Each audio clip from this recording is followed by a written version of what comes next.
Right now, while you're watching this, you are handing over somewhere between $147.82 and $292.90 every summer month for cooled air. 3 months of heat turns that into $443.46 to $878.70.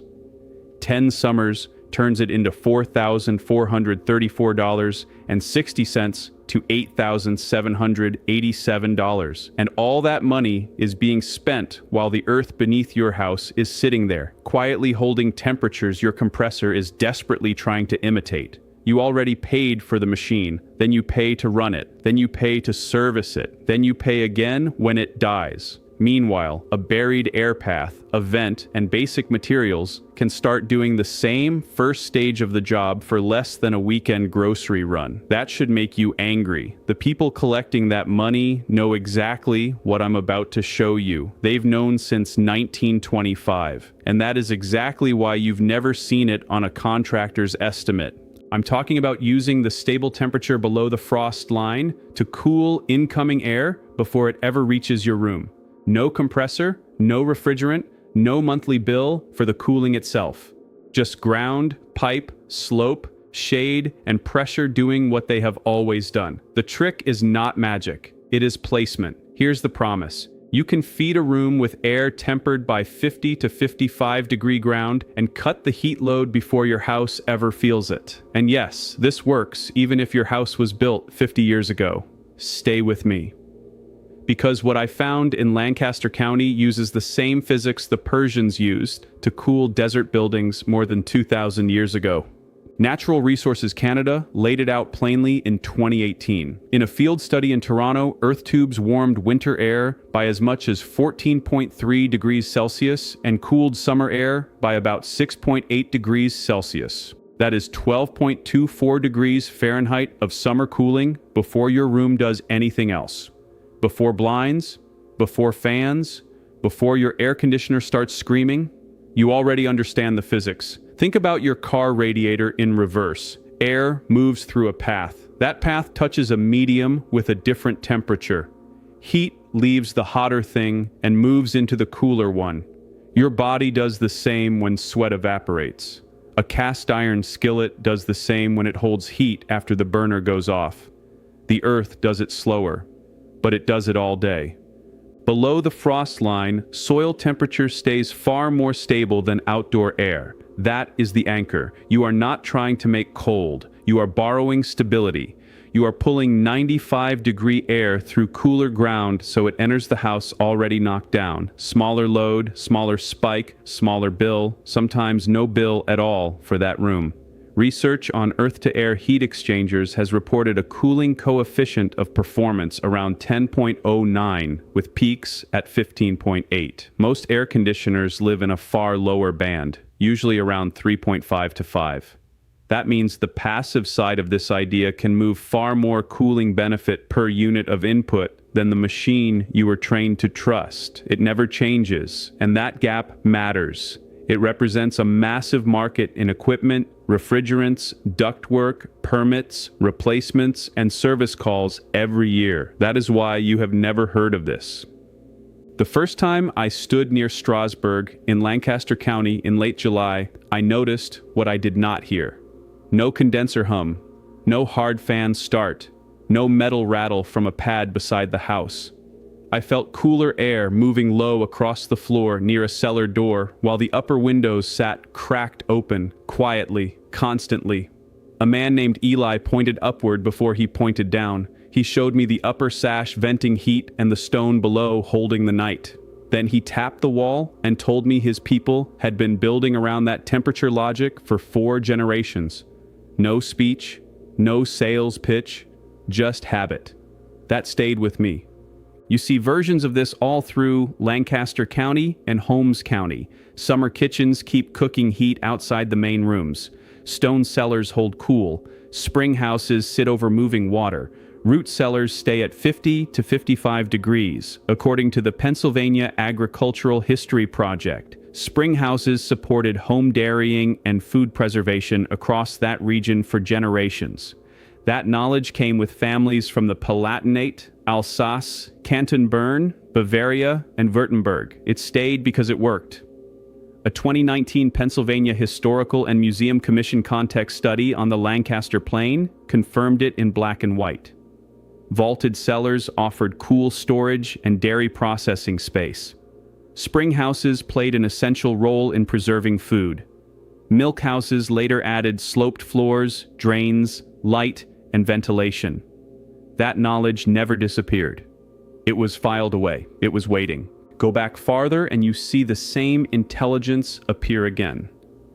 In ancient Egypt, wind-catching technology appears more than 3,300 years ago. Openings faced the breeze and pulled air downward. In Persian Yazd, that idea grows taller and sharper. The Dawlatabad garden wind catcher rises 33 meters, and air can pass over subterranean water for added cooling. No compressor, no utility meter. Then move west. The Romans understood thermal mass and underground stability so well that their buildings separated heat, airflow, and stone by function. Move again, and you find Pennsylvania German root cellars later holding 50 to 55 degrees with nothing but earth overhead. Different lands, different materials. Same answer. Every civilization that mastered extreme heat arrived at the same answer independently. The Amish never forgot. They carried it from the Palatinate and Canton Bern to Pennsylvania about 300 years ago and kept building it because it worked and because they never needed anyone's permission to do what made sense. The modern break starts with a name you know. In 1906, Willis Carrier received U.S. patent number 808897 for the apparatus for treating air. By 1915, Carrier Engineering Corporation was launched as an independent business. By 1926, home air conditioning entered the market. Every house cooled by ground, shade, and airflow instead of machinery threatened a future chain of compressor sales, refrigerant sales, and service contracts worth millions. Then the standards locked it in. A SHVE published minimum requirements for heating and ventilation of buildings in its 1925 guide. A SHRAE's own history says that by 1925, 22 states required a minimum of 30 cubic feet per minute of outdoor air per occupant. The same history states that this necessitated mechanical ventilation made practical by electric power. Read that again. Necessitated. That is the word. Once federally backed housing joined the process, the lock got tighter. The 1938 Federal Housing Administration Underwriting Manual required uniform decisions and minimum construction requirements. In paragraph 842, heating was explicitly construed to include air conditioning systems. In paragraph 848, the manual examined the size, design, ducts, material, insulation, and suitability of those systems. Mortgage insurance now rewarded standardized mechanical equipment. Quiet earth-based cooling never had a lobby sitting in the room. And the allies were real. Carrier Engineering stood on the industry side. The Federal Housing Administration stood on the regulatory side. The press and post-war home media culture sold the dream of the fully electrified, fully conditioned house on the cultural side. Utilities wanted load. Manufacturers wanted units. Finance wanted standardization. Those incentives fit together perfectly. An entire field of knowledge disappeared from architecture schools, building codes, and ordinary contractor practice. Not because it failed, because compressors, refrigerants, and service agreements paid. You can still watch the same pattern in public. Open Secrets reports that the Air Conditioning, Heating, and Refrigeration Institute spent $964,622 on federal lobbying in 2022 alone. In 2024, ACCA openly celebrated code-hearing wins and described fighting for mechanical language inside the model codes. That is not conspiracy talk. That is industry process. The money is visible. The heating and air conditioning contractors market in the United States is valued by IBIS World at $159.4 billion in 2026. Every passive alternative installed is equipment that never gets sold, serviced, replaced, or financed. And now, if you already own a house and you're thinking, this only applies to people with land, stay with me, because this next part is specifically for you. You don't need to tear up your foundation, rip out your existing system, or buy equipment. You need a yard and a weekend. You start outside the hottest room you own. I want you on the north side if you can get it. East side if you cannot. You mark a trench 24 to 32 feet long and 18 inches wide. You dig to 6 to 7 feet deep if your soil allows it. Then you hold a continuous 1 to 3% slope away from the house, so condensation always moves out, never back. For the air path, use 1 4-inch or 6-inch smooth wall HDPE drain pipe, or Schedule 40 PVC if that is what you can source cheaply. At the outer end, build a shaded intake about 18 to 24 inches above grade. Add stainless insect screen, a simple replaceable filter, and a hood that keeps rain out. At the house end, come through an existing basement window insert or a removable panel, not your foundation. That matters. At the low end of the run, give the system a drain pocket. I like 12 inches of washed gravel. In the last 3 feet, switch to perforated PVC wrapped in landscape fabric so condensate can escape without inviting insects back in. If the exposed section sees sun, wrap it with low E radiant foil or keep it shaded. Heat on the last 2 feet ruins work done by the first 30. Then you give the room a way to exhaust heat. Crack an upper window 2 to 4 inches, or use an existing high transom, attic path, or stairwell pull. Cool air wants to stay low, warm air wants to rise. You are not forcing this, you are arranging it. The Persians did not read this in a textbook. They figured it out the way all real knowledge gets discovered, by paying attention to what the earth was already doing.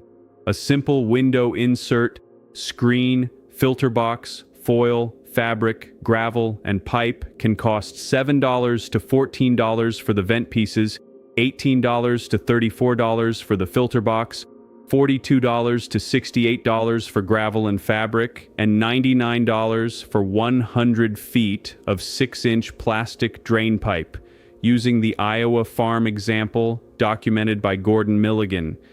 If you already own the shovel and saw, many single-room builds stay between $166 and $284. Even if you pay for extra fittings, you can stay under $500 easily. Continuous slope is not optional. A dead flat run causes standing condensate and mold. On a 95-degree day, this kind of setup can deliver intake air roughly 10 to 12 degrees cooler before it enters the room, matching the 6.8 degrees Celsius cooling range Natural Resources Canada documented. In a shaded bedroom under 180 square feet, that usually means the room settles far below the outside spike instead of absorbing it. Not freezer cold, stable cold. Honest cold. You give it 1 afternoon to dig, 1 Saturday morning to lay pipe, and another 40 minutes to build the intake and insert panel. Then you check the screen once a month in summer and rinse the line once a year. That is it. No capacitor, no refrigerant leak, no emergency call in August. Just an intake, a path, and the ground doing the work. Your conventional system costs $5,860 to install, $147.82 to $292.90 per hard summer month to run, and lasts 15 to 20 years before it ends up in a landfill. This costs $166 to $284 total. It lasts 20 to 30 years. Your choice. Everything I've covered across this channel, root cellar cooling, rainwater pressure, summer kitchen airflow, I've put it all in one place. Step by step, season by season, room by room, in the order the families actually use it. I haven't named it yet, link is in the description, but stay here. Because what Eli showed me with that upper sash and that cellar draft is the part nobody is talking about yet. Nobody told you. Not your builder, not your contractor, not the man who sold you that replacement condenser. They sold you active cooling first because active cooling creates a bill. Passive cooling creates independence. That is the whole argument, and once you see it, you cannot unsee it. If you're the kind of person who believes that real knowledge has been quietly pushed aside to protect someone else's profit, you already know what to do. Hit subscribe, not for me, for what comes next. Because this is not a channel, this is a quiet movement of people who have decided they're done being sold what they already own. I want to hear from you. Drop your state, your worst summer power bill, and whether your grandparents used a cellar, spring house, or sleeping porch in the comments. I read every single one, and your answers decide what we cover next. Next week, I'm going to show you what a 1946 Penn State document reveals about keeping stored food, milk, and drinking water cold with nothing but stone, shade, and moving air. The technique uses nothing but lime, lumber, and gravity. And the old extension record that proves institutions knew this long before selling you electric replacements, you're not going to want to miss that one.